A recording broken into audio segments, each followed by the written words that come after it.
Bom, como a Violena acabou de falar, eu meio que cheguei no meio do caminho, quando o projeto já estava em andamento.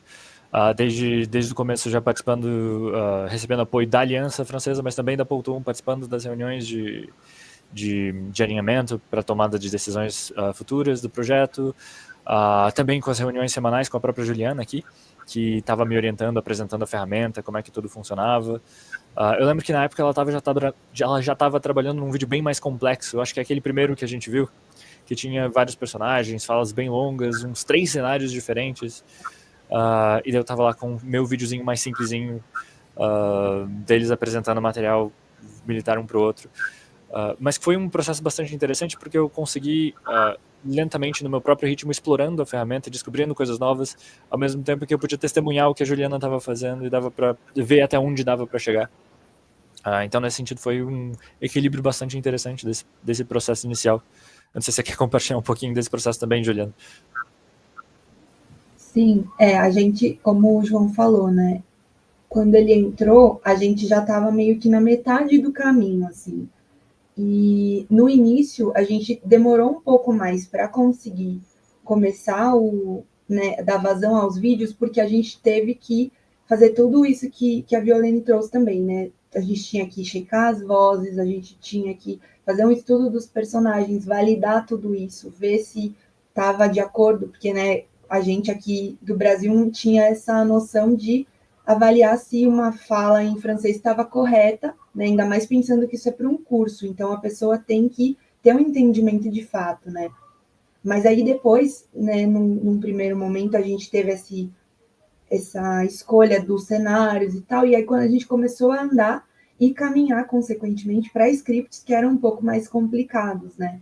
Que até uma coisa que acho que é legal a gente citar, a gente conseguiu criar uma estrutura muito legal de organização desse trabalho, porque a gente tinha os scripts que eles traziam para a gente, que eram baseados no material do livro, e como eles também tinham a participação ali, né, o login da plataforma, a gente conseguia fazer muita comunicação por lá, né, validar se os personagens estavam ok e tudo mais. Então isso também já facilitou.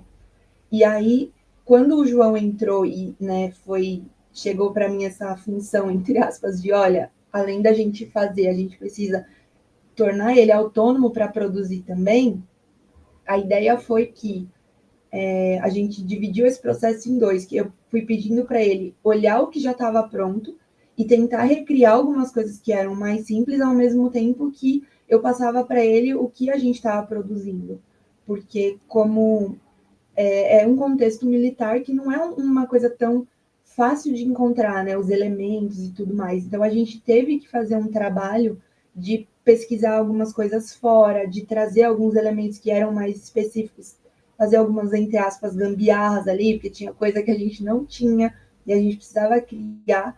Então foi até positivo, né, ter essa pessoa trabalhando comigo ali na parte da produção, porque a gente consegue ter ideias. Teve muito aquele vídeo dos rebeldes, por exemplo, a gente conversou muito para entender como que a gente ia fazer, porque a gente falou, poxa, a gente precisa representar ali, né, que eles estão lá na montanha e os outros estão embaixo, como que a gente vai fazer isso? E a gente conseguiu ter boas ideias. Um outro também que acho que é legal citar foi um que a gente tinha que retratar um atendimento médico, e a gente falou, meu, como que a gente vai fazer o médico atendendo ali? Então a gente conseguiu ter ideias juntos e foi bem bacana, né? E depois no final, quando o João já estava produzindo os vídeos mais complexos, foi muito legal de ver, porque a nossa ideia aqui, né, na Pautum é justamente essa, que os nossos clientes saiam autônomos, que vocês façam o trabalho de vocês, criem com a plataforma, né? Não é que a gente fique sempre ali,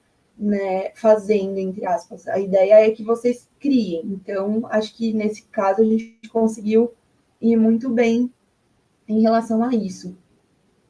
Eu acho que, indo para um lado um pouco mais técnico também, você levantou algo que eu achei bastante interessante, que eu acho que foi uma das partes mais desafiadoras, mas ao mesmo tempo mais recompensadoras de trabalhar nesse projeto, que é achar justamente esse equilíbrio entre as histórias que a gente queria contar e o que cada história precisava, e as ferramentas que a Polton oferecia pra gente sobre como contar essas histórias. Porque, como já foi dito aqui várias vezes, a gente não criou essas histórias do zero. Teve um material de base que já oferecia a narrativa, os personagens, o contexto militar. A gente estava mais recriando e adaptando esses diálogos para adicionar uma camada visual por cima de tudo isso. Uma camada visual que ajuda com o engajamento, que ajuda com a imersão dos alunos, que ajuda com o dinamismo do curso, mas que também tem uma função pedagógica bastante específica. Então, quando o aluno está lá ouvindo em francês e ele vê os dois soldados discutindo o material que eles precisam e eles descobrem que eles precisam de uma carta, o aluno pode não saber o que é uma carta até ele ver ali um mapa desenhado na mesa do cenário, alguma coisa assim.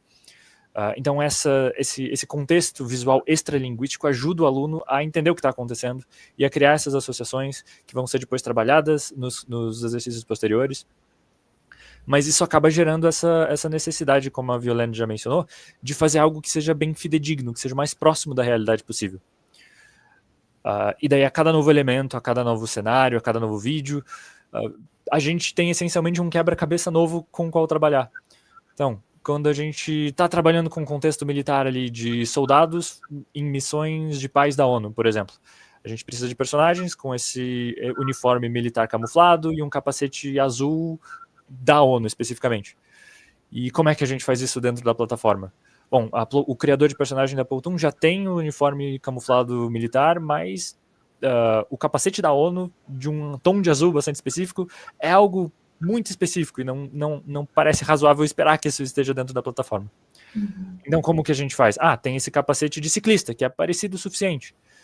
E a gente consegue, dentro da plataforma, mudar a cor para ter exatamente o mesmo tom de azul dos capacetes da ONU. E dá para colocar uma logo da ONU no capacete também. E de repente a gente tem esses personagens uniformizados de forma razoavelmente adequada, que a princípio a gente nem achou que seria possível. E a cada novo vídeo vão aparecendo outros desafios. Um dos vídeos que apareceram aqui enquanto a gente falava, por exemplo, aparece o nosso protagonista, o Tenente Chateau, dentro de um carro. E ele está falando no rádio, conversando com outra equipe de soldados que está trocando tiros com os rebeldes.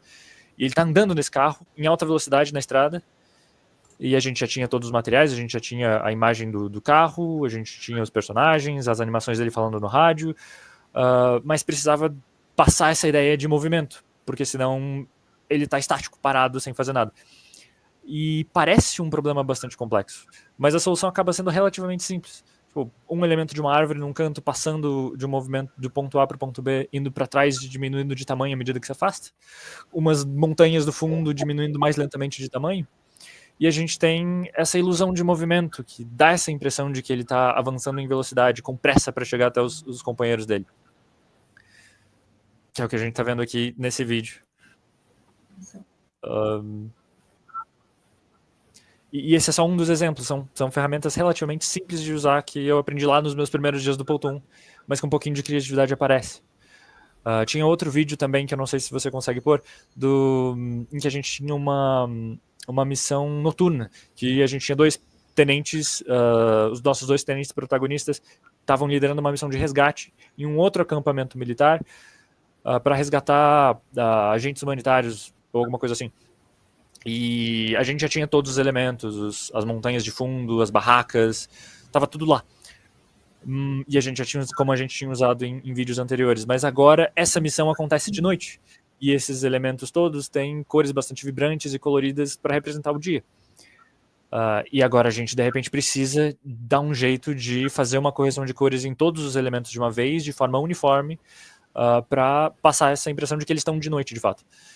O que, de novo, parece uma tarefa super complicada, mas dá para resolver ela com uma solução bastante simples. O que a gente fez foi pegar um quadrado, o retângulo do tamanho da tela, pintar esse retângulo com uma cor, um azul marinho escuro, alguma coisa assim.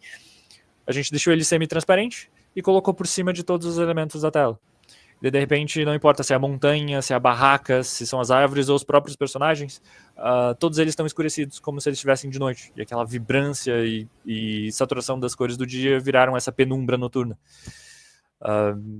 E eu acho que o que todos esses exemplos trazem é justamente esse reconhecimento de que cada história vai ter suas necessidades específicas, cada narrativa vai ter suas necessidades específicas.